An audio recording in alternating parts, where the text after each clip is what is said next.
Welcome to session 5 of our Preparing for Success, and these are sessions intended to help you be successful with the minimum amount of stress. So, in lesson number 5, we're going to take a look at the effective note taking strategies. This is a challenge for many of us in the trades. I can speak from my personal experience where I went through my grade school and I took lots of notes, but I will never say that I was really good. I was taking notes based on pretty much everything that was talked about, and I wasn't a fast enough writer to be able to do that. I couldn't. So I was catching as many as I could, but I found myself struggling more in taking notes than listening. And so it was a bit of a problem. So I'm just going to give you some basic strategies. When I went back to school, when I did my ticket, I learned an effective way of taking notes finally, and then I employed that when I went back to school and got my teaching degree and master's degree.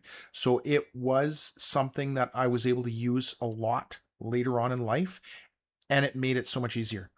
I'm hoping that we can make this easier for you as soon as possible, because it really sucked for me not knowing how to do it properly.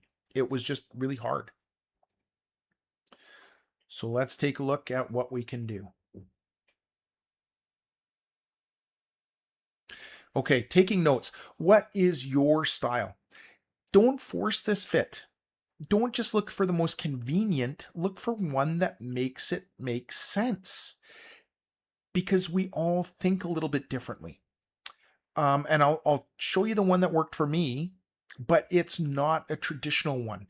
But we'll take a look at different styles, and the one that works best for you is the right one. Some people are way organized and everything is very precise and very categorized.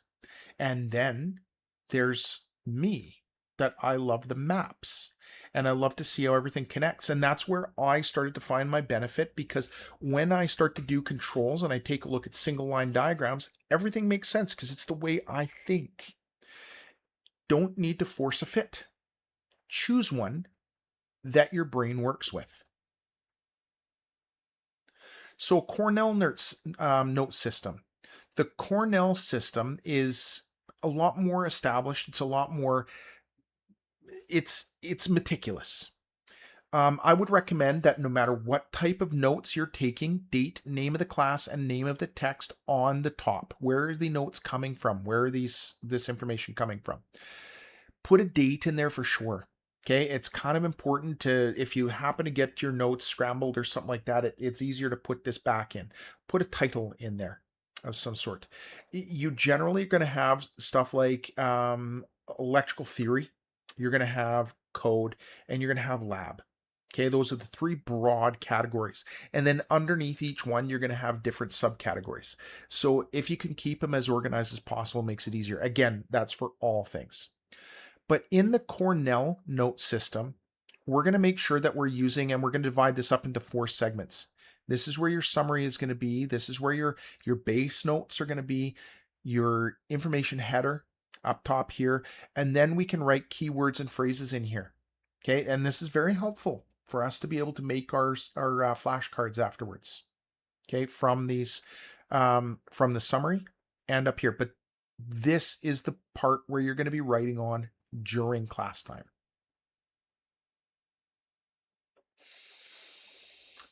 Now we'll take a look at traditional or outline style.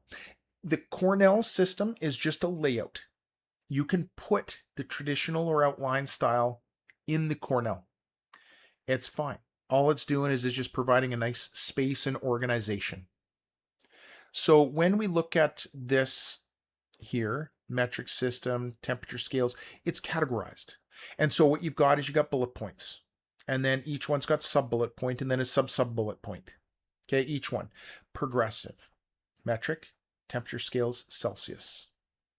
Okay, and now don't use this one as like being study material. This is just an example. If I was to look at that so looking here, traditional or outline, those are the same. They're just called 2 different things for whatever reason. There are some subtle differences, but nothing too crazy about it. But this is how most of us have been sort of conditioned to take notes. This is what I tried to do, okay? And I was forcing a fit. Then we move into our mind map. Now, when we look at that mind map, to me, this is just a sort of a scale. And everything just sort of links back, and I could follow the line, right? I know that they're all scientific measurements now, and everything is relatable, but how many degrees down is it? I don't need to look at how many tabs over that I've gone. I'm now just going to follow the line up and look at the other categories. So to me, this makes perfect sense. Some of you guys, this makes perfect sense. Good. Whatever floats your boat is what we want to work with. Okay, traditional again, just taking a look at this. We want to try and take out all of the beefy words and get down to the nitty-gritty, the important terms, and enough words to make it make sense. You can't be like Kevin from The Office who tries to take out every other word, because it still needs to make sense to other people and to you later. While you're writing the notes, it might make sense, but decoding it a month later might not. Okay, so just be aware of that.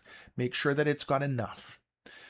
So you break it down into a logical heading, and then logical subheadings, and then keep moving over for the individual categories.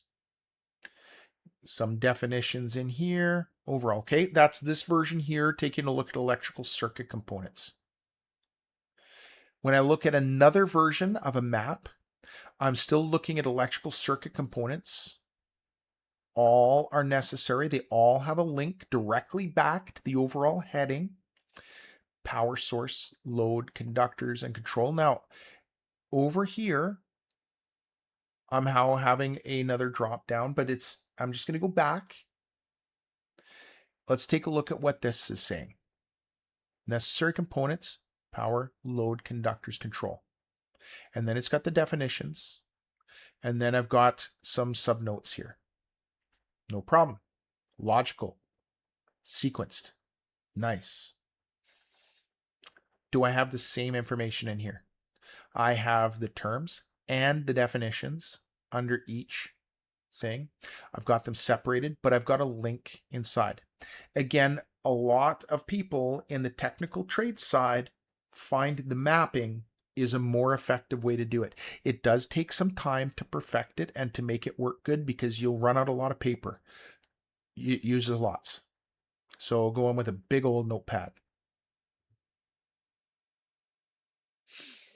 Traditional or outline, talking about ladders, construction ladders, all types, and then it goes and lists the different types. Sorry about the things that we want to look at. And construction ladders of the 5 meters or less ones. Now let's take a look at what that means under a mapping.